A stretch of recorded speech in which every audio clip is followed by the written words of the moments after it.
മലയാള cinema താരസംഘടനയായ അമ്മയ്ക്കുള്ളിൽ അടുത്തിടെയുണ്ടായ പ്രശ്നങ്ങൾ വെളിപ്പെടുത്തി രംഗത്ത് വന്നിരിക്കുകയാണ് സംവിധായകൻ ആലപ്പി അഷ്റഫ്. അമ്മയുടെ കുടുംബ സംഗമവുമായി ബന്ധപ്പെട്ടുണ്ടായ പ്രശ്നങ്ങളും ഭാരവാഹികൾ തമ്മിലുള്ള വാക്പോരുകളെക്കുറിച്ചും അദ്ദേഹം തന്റെ യൂട്യൂബ് ചാനലിലൂടെ പങ്കുവച്ചു. രാഷ്ട്രീയമോ മതമോ നോക്കാതെ പ്രവർത്തിച്ചിരുന്ന മേഖലയായിരുന്നു മലയാള സിനിമ.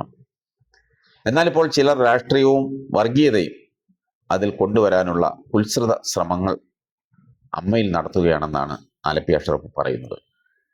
താരസംഘടനയായ അമ്മയുടെ പ്രസിഡന്റ് കുടുംബസംഗമം നടത്തുന്നതിനുള്ള പദ്ധതി മുന്നോട്ട് വയ്ക്കുന്നു. BJP-ക്കാർ ഭാരവാഹിത്വം വഹിക്കുന്ന ഒരു ക്ഷേത്രത്തിന്റെ സ്പോൺസർഷിപ്പ് ശരിയായിട്ടുണ്ടെന്നും അവർ 1 കോടി രൂപ തരാമെന്ന് സമ്മതിച്ചിട്ടുണ്ടെന്നുമാണ് പ്രസിഡന്റ് യോഗത്തിൽ പറഞ്ഞത്. കഴിഞ്ഞ വർഷത്തെ കുടുംബസംഗമം അത് സ്പോൺസർ ചെയ്തത് ചില ബിസിനസ് സ്ഥാപനങ്ങളായിരുന്നു. 1.5 കോടി രൂപയാണ് അന്ന് ലഭിച്ചത്. ചിലവ് കഴിഞ്ഞുള്ള പണം അംഗങ്ങളുടെ ആരോഗ്യവുമായി ബന്ധപ്പെട്ട സഞ്ജീവനി പദ്ധതിയിൽ നിക്ഷേപിച്ചു.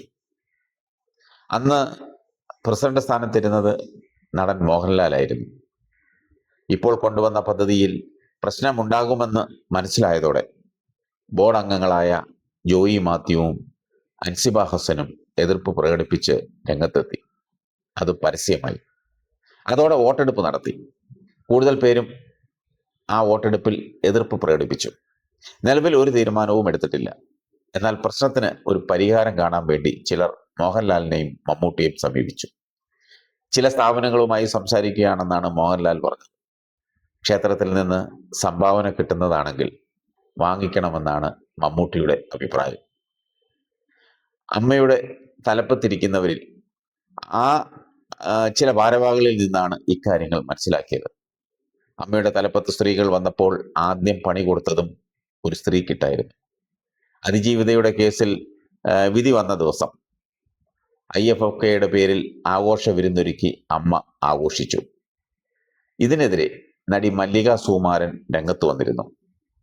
മെമ്മറി കാർഡിന്റെ വിഷയത്തിലും ദുരിതം അനുഭവിച്ചത് ഒരു സ്ത്രീയായിരുന്നു.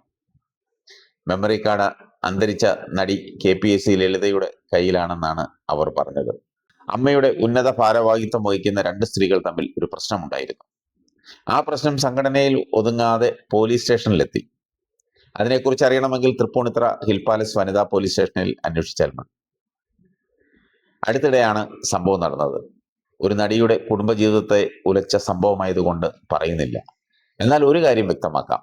ഭാരവാഹിത്വം വഹിക്കുന്ന ഒരു സ്ത്രീ മറ്റൊരു ഭാരവാഹിത്വം വഹിക്കുന്ന സ്ത്രീക്കിട്ട് വെച്ച ആറ്റം ബോംബാണത്.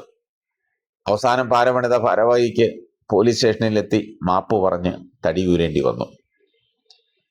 ഇതൊക്കെയാണ് ആലപ്പി അഷ്റഫ് പങ്കുവച്ച രസകരമായ കാര്യങ്ങൾ.